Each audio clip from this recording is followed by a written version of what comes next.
Hi everyone, welcome back to our channel. And today I have back with me a very sweet and my favorite guest, Kṣaṇāti. I welcome you, Kṣaṇāti. Namaste. Namaste, Navjeet. It's such an honor and pleasure to be here with you, my old friend and sister.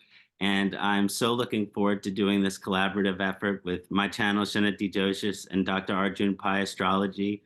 It's very exciting to discuss. We're going to be discussing Jupiter in Taurus for each and every ascendant. I will also be covering Jupiter through the Nakshatra, which will include Kritika Nakshatra, Rohini Nakshatra, and Mrigashira Nakshatra.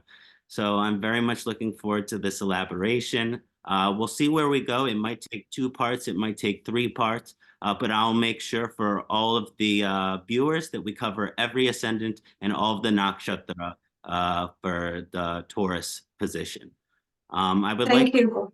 Oh, it's my honor and pleasure. This is so exciting. I am really gleeful. For those of you that don't know, I'm coming back from a grief and loss. My uncle Durgadas, who's a Kirtanwala, and introduced me to Sanskrit and Jyotish and Hinduism and helped me convert to Hinduism when I was a teenager. He has passed away. And so I have been grieving for some time. But it is so nice after a couple months of grieving and preparing for his transition to Svarga that I am able to come back and be with you, Nav. So thank you. Thank you. Thank you for being here, Kṣaṇāti. So I'm just going to open with a quick chant to the planet Jupiter, Brihaspati, the answer of wishes, the answer of prayers, also Guru Deva, it's called the Guru of the Gods. And then I will share some information about how this transit will go and how long it will last. And then we will go through every ascendancy.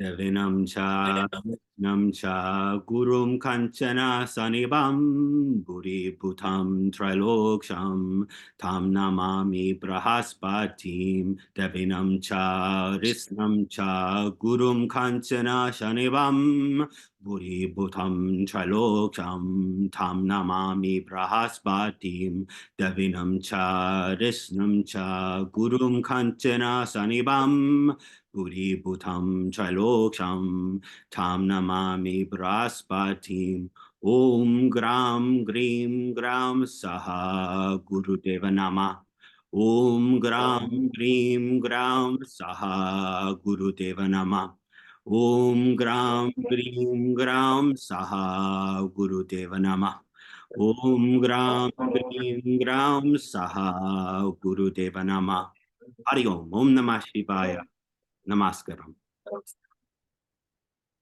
Oh. What happened with the video? It's good Not sure, sorry. Well, with Mercury retrograde just ending, sometimes we will have little blips of the Mercury retrograde still showing up, so that's okay. So first thing I want to discuss is how Jupiter will be traveling through Taurus over the next year or so. So first I will discuss how, if you can see this little graph on the right here, this is used the ephemeris, which is the calendar for how the planets will be traveling. So on May 1st, we see that Jupiter will actually be leaving Aries and entering Taurus. So we will be entering Taurus on next Wednesday, which is the 1st of May.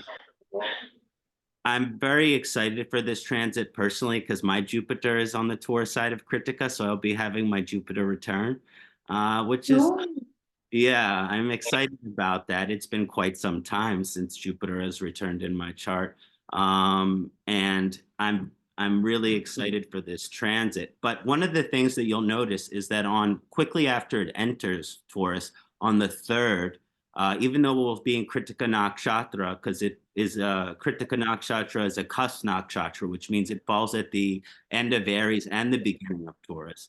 But on Friday, which is May 3rd, it will be close to the sun, which means the sun will be combusting the Jupiter.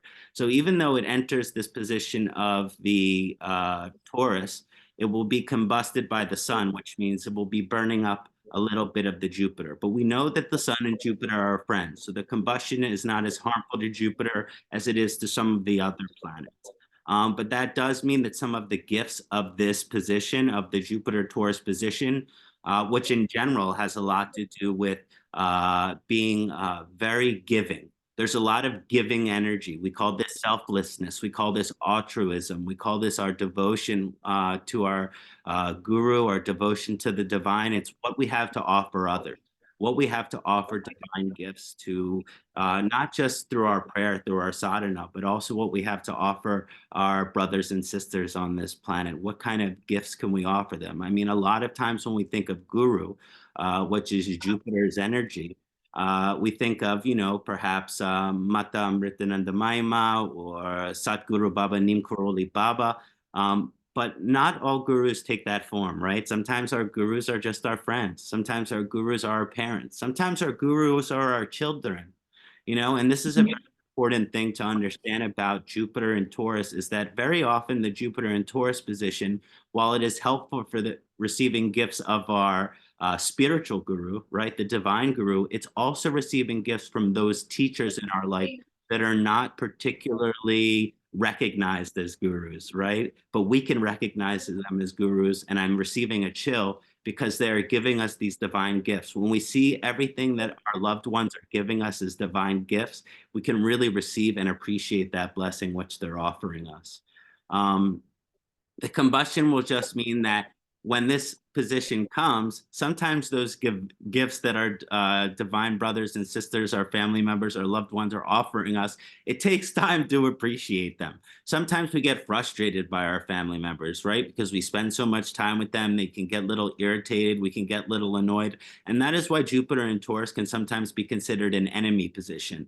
Specifically, Kritika Nakshatra has a strong ancestral energy.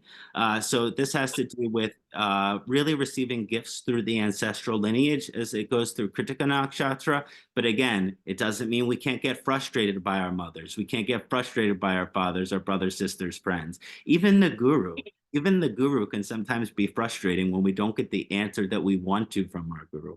I don't know how many times I have asked Amma a specific question, was yearning for a specific answer, and that answer I receive is not what I was expecting. And so we sometimes work through this energy, and we come to surrender to the guru's grace, and we surrender our will to the divine will, to God's will. But when our will is brought into that situation, it can be quite troubling.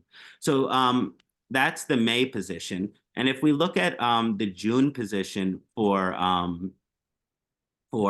Jupiter and Taurus, you can see here that it will actually leave the combustion. It will leave the combustion on Sunday, June 2nd. So you're looking at about 1 month in the combustion, and it will be leaving also Kritika Nakshatra, and it'll be entering Rohini Nakshatra at this time. And when we enter the Rohini Nakshatra, we know this is the moon's favorite nakshatra. And Jupiter has that real blessing of offering gifts in this position of Jupiter and Taurus. And I really believe when Jupiter enters Rohini and it leaves out of this combustion space, that is the most fruitful time for us to receive the gifts. Like I said, it takes time for us to get used to how those gifts will manifest, because sometimes those gifts in our life aren't what we expect. In other words, there's an old saying, and a Rolling Stones song, you don't always get what you want, but sometimes you might get what you need. Beautiful. So after that, there's no real significant changes until, if you look here in October, that says October 9th. So again, we have this consistent transit through the whole summer of where Jupiter is in this Rohini position. And as it starts to near Mrigashira position, and again, the Mrigashira position is the Kṣaṇāti Nakshatra, which blends the Taurus and Gemini.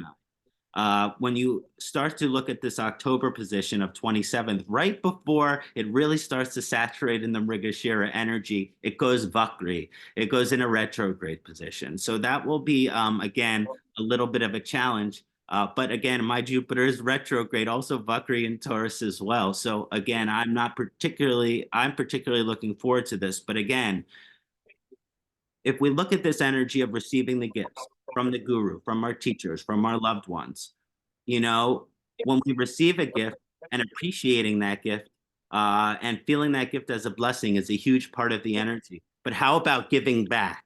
How do we give back when we receive a gift? And I really think that's what the Jupiter and Taurus retrogression energy is all about, because it's one thing to receive a gift. It's another thing to reciprocate that gift by offering your own blessing. I mean, one of the things personally with my Jupiter retrogression in Taurus in my fourth bhava, I've come to understand that this will create an energy in which I really want to give gifts to other people, whether it's some chocolate, whether it's a free consultation on their chart. This is an energy I can't help myself with. So that giving energy back is really important when we look at this retrogression. And so it's a great opportunity for you to give back and to be of service, whether that's to the guru or to your life. Now, this retrogression will continue until February. If you look at February of next year, this retrogression will end in the Rohini position at the 17th degree of Jupiter. When you're looking at this position of the retrogression ending, we're looking at it's only one retrogression in Taurus this time around. So when we look at this retrogression ending, now it's time to start being appreciative and receiving those gifts again. So again, I really think this energy of being humble and allowing yourself to receive the gifts that are offered to you and being appreciative for them, but then when the retrogression ends, that is what the energy is invoking. Because again, life is a two-way street, right? We give and we receive. We give and we receive. And if we're blocked spiritually, whether it's in giving gifts or receiving gifts, we're going to deal with spiritual and karmic consequences. And that is why actually Jupiter is considered enemy position in Taurus. It's Jupiter in Taurus is a beautiful position, right? But if we can't appreciate the gifts that we receive, and if we can't offer gifts to others, it can actually create a lot of karmic challenges and a lot of consequences. So it's very important that we be a clear vessel so that we can properly see and appreciate what the divine is trying to show us through the divine will. May we surrender our will at this time. Then we find this is the final direct position where Jupiter will be leaving the position of Taurus and entering the position of Gemini on the 14th of May next year. So this transit is perhaps just a little over 1 year long. It's 12 months and some odd days. So I hope everyone is excited for that and enjoy the looking at the ephemeris to kind of understand how long and how significant and some of the general powerful energies, because as Jupiter starts to enter that Mrigashira position, which is the cusp, it really begins seeking. So after this time of receiving and giving gifts, both through the divine and through our loved ones, then we must be seeking. We must be seeking the divine even more, because when we receive gifts from the divine, we appreciate God's love for us. So then we continue to seek the divine. We continue to seek God in this beautiful way. And I think that's one of the beautiful positions of Jupiter and Mrigashira. I do believe it does better on the Taurus side than the Gemini side, and Nav and I will do another video on Jupiter and Gemini when that comes around. So I hope everyone appreciated that discussion of the transit. And now we'll look a little bit more at Jupiter through each and every ascendancy. Thank you, Kṣaṇāti. That was really wonderful through each nakshatras and just explaining where we're really receiving and how it'll behave in different nakshatras. So thank you. It's my honor and pleasure. I feel like Jupiter and its relationship with Venus can be really misunderstood, and so this is a beautiful position, actually. But again, Venus as the Asurya guru and Jupiter as the Guru Deva, that energy in combination will create karmic retribution or consequences if we don't appreciate those gifts and give back as well, right? Because when we receive, it's our I would say duty. It's our dharma to give. So for the Aries ascendancy or Lagnesh, it's very important to understand that Jupiter will be entering the position on the second bhava. Now, the second bhava, for those, for a very long time now, for the Aries ascendant that Jupiter has been ascending. So that creates an energy where now the Aries ascendant has kind of aligned to their guru self, hopefully, if they are connected to their dharma and they have invoked and deepened their spiritual relationship with the divine. Now that is beautiful, right? That's such a blessing and such a positive energy. But we know that when we focus on our spiritual life, sometimes we can have challenges in the financial area of our life. Sometimes we can have challenges in the career area of our life. So when Jupiter now is offering and entering the second bhava, it's giving this opportunity for all of the Aries ascendancies to start to make some money. So this is okay, it's really good, but it's again, after this spiritual awakening for the Aries ascendant, it could be a little bit challenging saying, oh, well, now I need to focus on my job. Now I need to focus on how to make the money. And Jupiter will be offering this blessing to make it so when you put a little bit in the savings, let's say $10, $20, $50, and you make $100, whatever it is, when you put 10%, 20%, 50% of that money into savings account, this is creating a very powerful and positive energy with this Jupiter entering the second bhava, because one of the most amazing things about this position is the opportunity to save and increase the finances for the Aries ascendant during this time might be one of the most favorable times in the whole rotation of Jupiter around the chart for the Aries ascendant. So it's very important that for the Aries ascendancy that we put a little bit of money away as well, because this is also an opportunity, like I said, to give. As it transits through all of the positions, yes, we're putting a money away, 10%, 20%, 50% of what we make into savings account. Again, I'm not necessarily suggesting investing or anything like that at this time for the Aries ascendant, because the second house really likes to give its rewards when we save the fruits of our efforts or save the income from our work that we do. And hopefully that work is dharmic and aligns to the guru self within ourselves, because otherwise we might not have this opportunity to create this lucrative energy for the Aries ascendant. Um, but it's also about giving back. So again, if you're giving 20% to the savings, you must give 20% to the guru. You must give 20% to the ashram. You must give 20% to, what is the charity of your choice? Because again, this is altruist. This is an altruistic energy when Jupiter enters the Taurus position.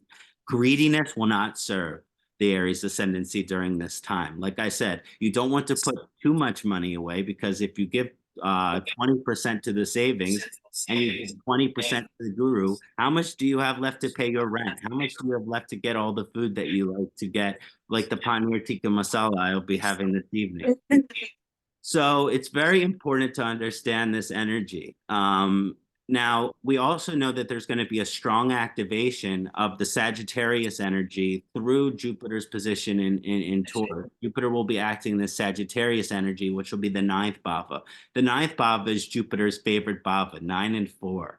And so when we see this position of Jupiter activating in the ninth bhava through that Sagittarian energy, we will say that even though it's important to save, even though it's important to make money, and there's many opportunities for money making during this time, if it is not aligned to our guru self, it is not aligned to our moral and ethical potential, then perhaps we will lose money. Like I said, this is a beautiful position when we are aligned to what the divine will wants for us. But when we assert our will on the situation and are willing to compromise the moral and ethics, this will create a karmic retribution. So the Aries ascendant needs to be careful that they are not compromising anything for the money making. And this includes that it's very important, as I mentioned, to give back to the guru, but it's very important the development of the sadhana through this time. It's very important that they be chanting, that they be praying every day in the religion of their choosing, right? I think that it's very important that they see that the blessings they're receiving, they don't inflate the ego. Because when the ego becomes inflated, we know that Kali and Indra and Shiva will come here and squash it. So it's very important to understand, especially as it transits through this Kritika position. It can be very challenging at this cusp position in the early part. And in addition, I mentioned the combustion as the sun passes through it. So it's very key during this time to not compromise our moral and ethical values. And sometimes it's hard to understand that that will increase our financial prosperity. But I promise that if we say are patient, right? Because Saturn is still in Aquarius. And as I'm when it goes through the retrogression, both Saturn and Jupiter will be in retrogression again at the same time. And if you look at the last time Saturn and Jupiter went retrogression at the same time, it was the peak of the pandemic. So it's very important to understand that the morals and ethics during this time are key and instrumental in the evolution of the individual. And so we can't say, oh, well, we need to walk on other people's back. I'm all for, people's financial freedom. I mean, I'm sure if you've watched my videos, you know that.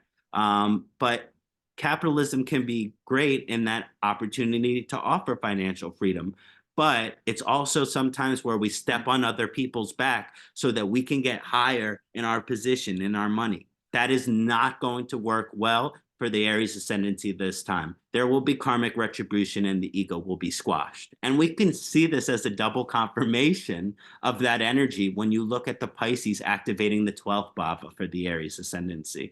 When you see that activation of the 12th bhava, it's really about being humble, because as we start to accumulate some of this success, some of these gifts, also we will incur some losses. Perhaps not financial losses. Sometimes I look at death in the eighth house. So it's not necessarily financial losses that I'm seeing at this time. But I am seeing perhaps the loss of our homes, the loss of, elder members of our family. So in that process, that's very humbling as well. And I just went through this personally. Um, that when we kind of surrender in that process, the divine really picks us up. I like to think of this activation of the 12th house for the Aries ascendancy. If you've ever done one of those trust exercises where you cross your arms like this and you lean back, that's what we're supposed to be doing in the hands of the guru. That's what we're supposed to be doing in the hands of the divine. So it's a real opportunity to kind of, right, we have the Jupiter, the Aries ascendant has the wisdom because Jupiter has been ascending for quite some time. But now we must live that wisdom. We must surrender. We must fall back in the hands of the divine. And as long as we are trying our best and doing the right thing each and every day, we need to be patient because Saturn again is in its Mula Trikona. So we need to be patient as we surrender into the hands of the divine, as we fall back and know that it is the divine will, whatever we are going through, and that we will be taken care of materially, financially. The last thing I want to mention, some kind of accessory things about the Aries ascendancy during this time. Again, that second house is the house of the mouth. So when we speak wisdom, we must speak the wisdom. We must communicate the wisdom, which means how often do we have a thought about what we should say? Perhaps for me in the Jupiter and Taurus energy, I sometimes like to have funny jokes, but that doesn't mean the funny joke is appropriate because not everyone receives that joke with humor because people can be very stringent, people can be very austere, people can be very serious.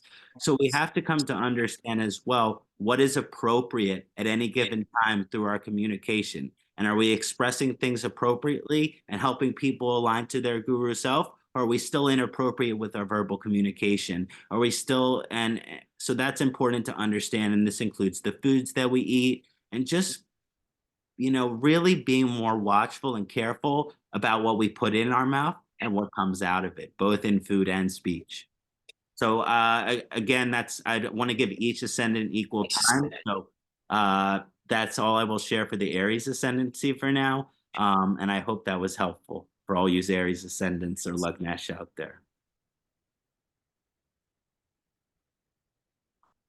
So now I'd be discussing the Taurus position.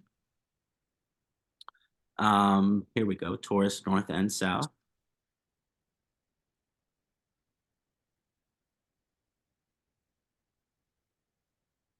Okay, great. So as I look at this position, we see that it's ascending.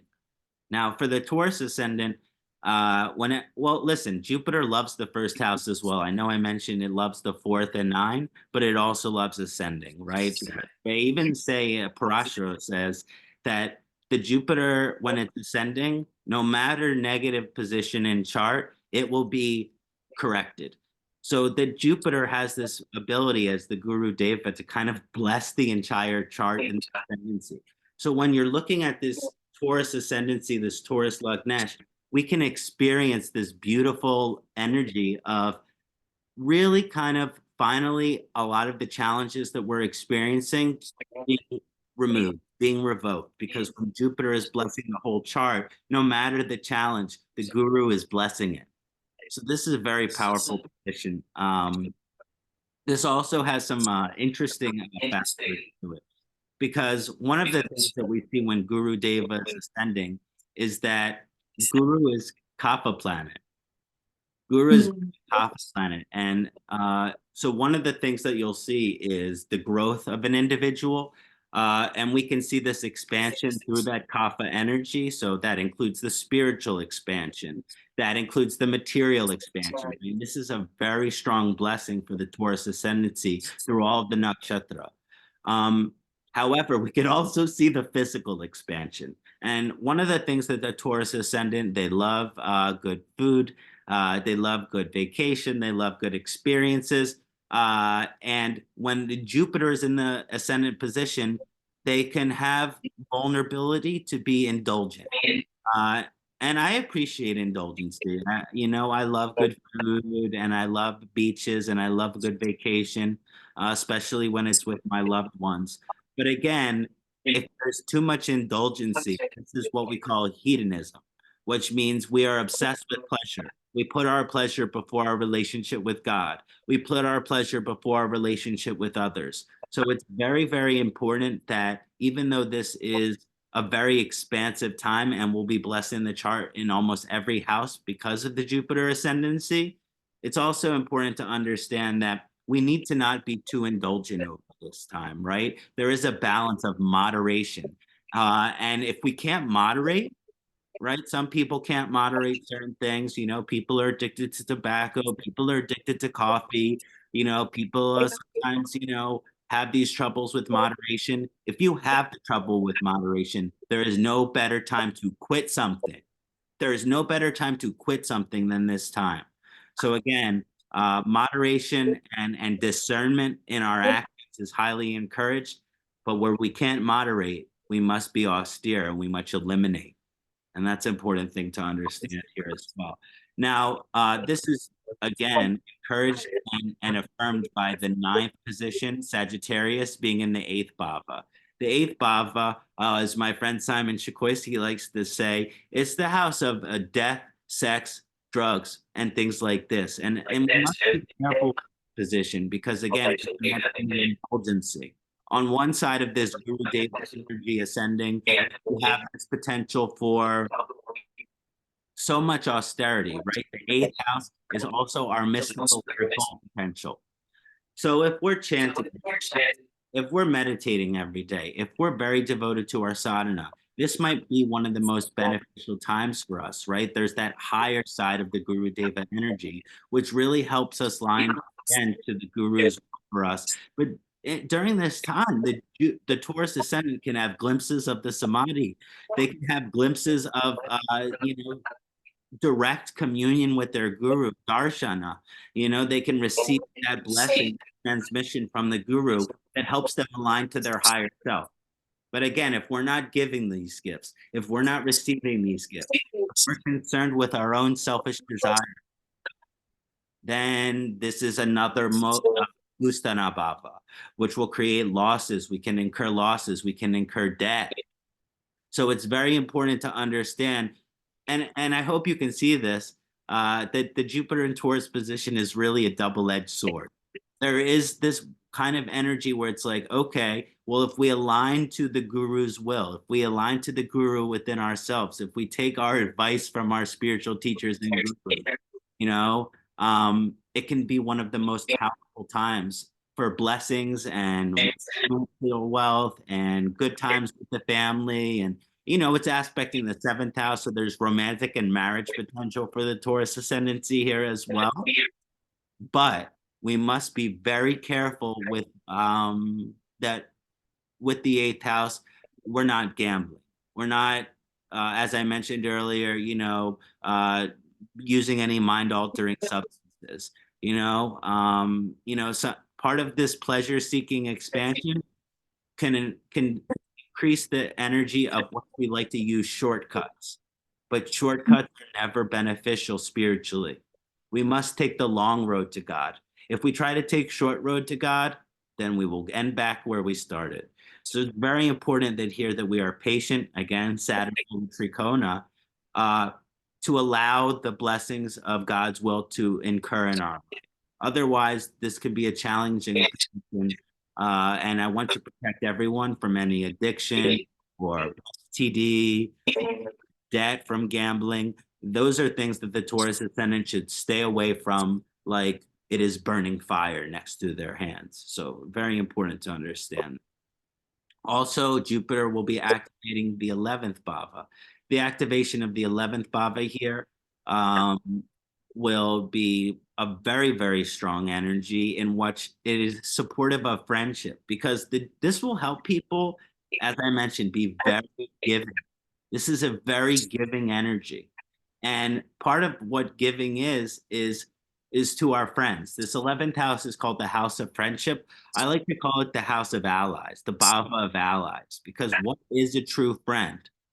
It's an ally, someone who wants what's best for us, someone who is not selfish to support us, to give back to us. So it's very, very important to understand this position, and know that it's about the development and the improvement of our relationship with all our friends. Because as we expand, as we receive the gifts of the guru and increase our moral and ethical potential, it is selfish to just keep that to ourselves. So who do we want to give it to? Jupiter aspect the 7th house, and we give it to our partner. Jupiter aspect the 11th house, and so we give it to our friends, to our allies in this life, because that reciprocal relationship of giving to our allies and then receiving the blessings of allies, which is really just about having our back, right? I mentioned crossing our hands and falling back. Well, for the Taurus ascendancy, it's falling back into the hands of our friends. The 11th house is also a position in which we receive recognition for our hard-earned efforts. And so it's very important for the Taurus ascendancy that they understand that recognition is a beautiful thing, and you will receive recognition during this time. But don't let it go to the ego. And when we receive the recognition, we must be humble. One of the things I notice about Guru in general, but especially because I have this position of Jupiter and Taurus, that if we're not humble, then whatever God has given us, God may take it away. This is almost like a K2 energy. So you must understand that this position, it will support all of the rewards which we've been yearning for. And you can see Saturn will be also in the 10th house at this time, and through most of this transit, which will support the career development for the Taurus ascendancy. But because of the 11th bhava activation, unless we are willing to be humble and give back with all of the things that we receive, then they may be taken away as well. And we can see this through the Dusthana bhava activation of the 8th house. Navjeet, do we have time for one ascendant today? Sure, we can do one more. Okay, great. So in the next video, we will go Cancer through Scorpio. And then in the final video, we can do Sagittarius through Pisces. And I can give a little bit of a conclusion about the Nakshatra position for everybody. So again, thank you all. I'm excited to discuss this Gemini Mithuna position. When we look at this Gemini position, we see that Jupiter is going into the 12th bhava. Now, when Jupiter goes into the 12th house, this is actually a fantastic and wonderful position. I love 12th house activation. Of all the Dusthana bhava, 8th can be very challenging, depending on the planet. 12th can be very challenging. And even the 4th house is a moksha house, and that's where my Jupiter. I will be learning spiritual lessons over this time as well. When you look at the Jupiter in the 12th house, this is a incredible potential for the person to really kind of transform their life and create a balance in all of the areas. But we know that the Matuna, the Gemini ascendancy, could be quite intellectual. It could be quite logical. And this is an opportunity for them to let go of the buddhi, right? Let go of the discretionary factor of our consciousness, that which is always analyzing, that which is always computating, that which is always calculating. This is very helpful, in general, right? There's so much intelligence for Gemini. There's so much social acumen here, so much positive energy in that area. But if we think too hard, I always say our brain will break. Sometimes people are too smart for their own, is what I like to say. I know, so it's very important to know that sometimes we must let go of this part of our mind, which is always analyzing. And through that letting go, we can achieve great spiritual heights. There is the potential here to achieve great spiritual heights for the Gemini ascendant. But as you can see, Ketu and Rahu on Kendras. When Ketu and Rahu is on Kendras like this, and it will be there for the entirety of the Jupiter transit, as we know, Ketu and Rahu retrogressions very slowly. This creates an energy in which Ketu in the fourth bhava and Jupiter in the 12th bhava double moksha activation. So through this double moksha activation, we must be able to let go of our attachments. One of the things that Jupiter and Taurus represents is our attachments. One of the greatest lessons I've had to learn about my life in Jupiter and Taurus is to let go of my attachments, because the stronger the attachment is, we know that the divine will says it's great to have something and appreciate it, but ultimately we can't take that with us. We would like to take our partner with us to heaven. We would like to take our friends and our family. We would like to do all of this. That's not how it works. And so coming to this conclusion and accepting it and surrendering it, and what I call turning it over. When you give this energy away, the divine will answer back with blessings. So it's very important for the Gemini ascendant that they cannot be too attached during this time. Well, a lot of the areas that our attachment are in these Kendras here because of K2, our attachment to our home. So the Gemini ascendant should be prepared to let go of their home, their physical location at this time. And then the seventh house. Now, this I don't want to, I'm not negative. I don't like to be negative at all. I like to focus on the positives. But we must be honest about the activation of moksha here, and the activation of the seventh house, which is the house of the partner. I'm not saying if you're married, you're going to get divorced as a Gemini ascendancy during this time, but it is something to consider, right? Because we are aligning to that guru self. When we go through this guru self, hopefully our partner's coming with us, right? Because when we surrender to God's will, then God's will takes us on this beautiful train to experiencing the divine blessings. However, what if our partner is not there with us? What if our partner does not appreciate that we're letting go of our attachments? What if our partner does not move because we want to move? What if our partner, is we stop, someone is stopping the drinking, someone is dropping the smoking, but the partner is still doing it? That is toxic. We must follow the partner. The partner must follow you to the letting go of your attachments, or it may not be the most fruitful time for the marriage. Now, again, as I mentioned, the Jupiter and Taurus energy is a double-edged sword, and Kritika is the sword. So I like that it's starting in that Kritika vibe.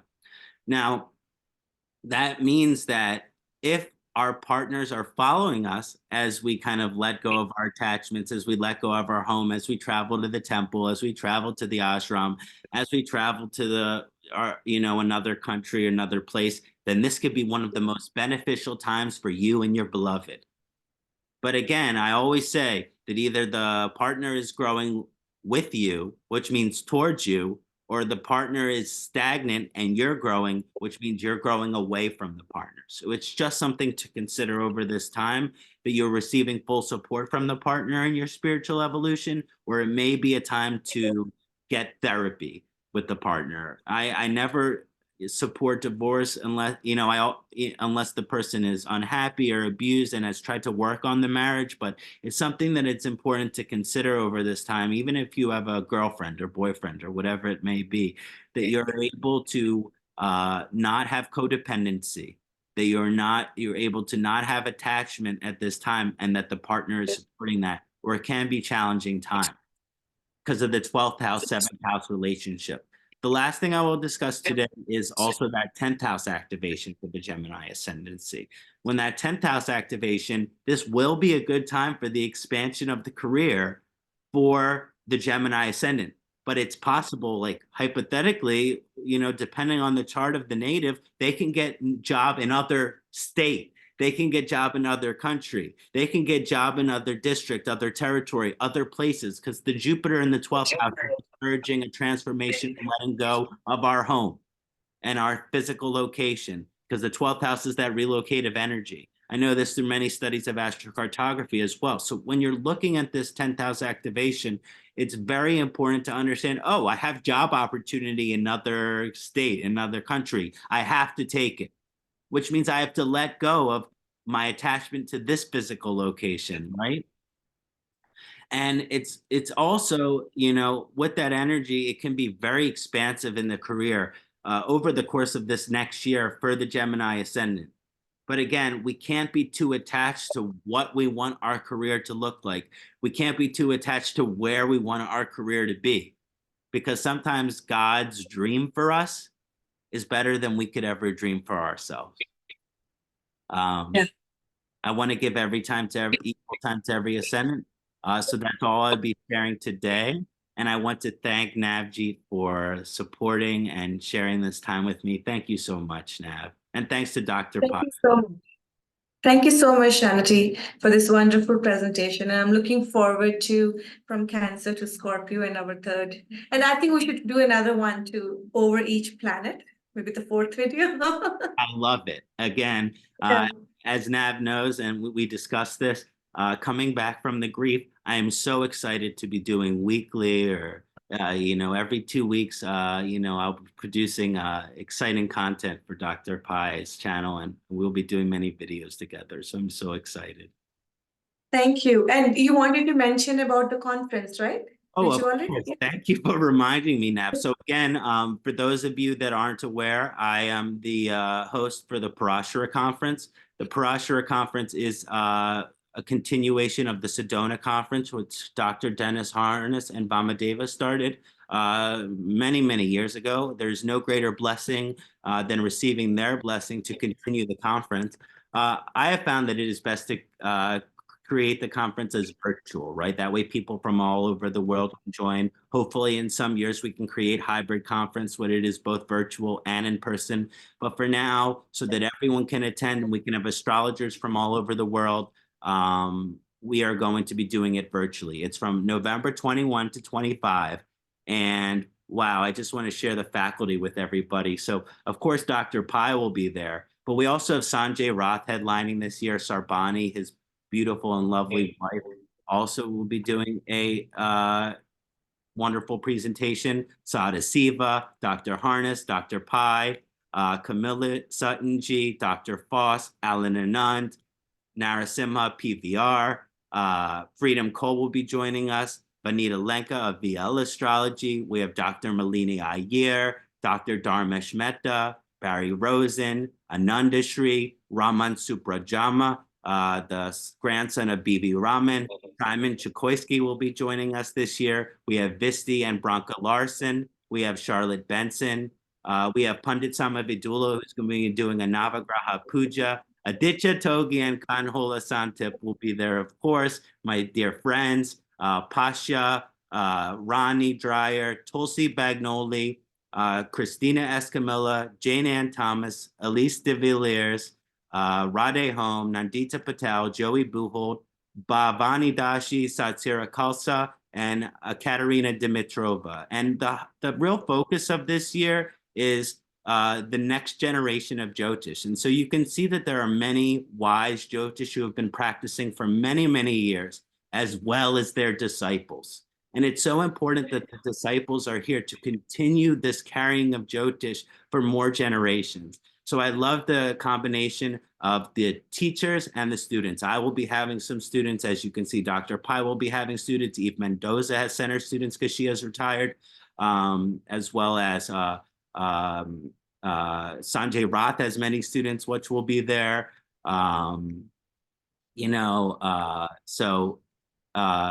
Dr. Pai's students. So Sam Jeppy also is having some of his students. So I'm very excited for this year. You can go on the website and it's still early bird registration. You can see the schedule. You can see the class descriptions. So I hope for those that are not aware what the Parashara Conference will be joining us this year, because this is one of my most exciting and favorite year. This is the 3rd year. So I'll be happy everyone who will attend this year. And thank you again for reminding me to share that, Nav. Of course. Thank you. Thank you so much. And we'll be coming back with our second video soon. Thank you. And we'll be posting. We'll post an Aries to, we did Aries to Gemini, yeah. Yeah. Okay. Thank you, Kṣaṇāti. Hariom. Om Namah Shivaya.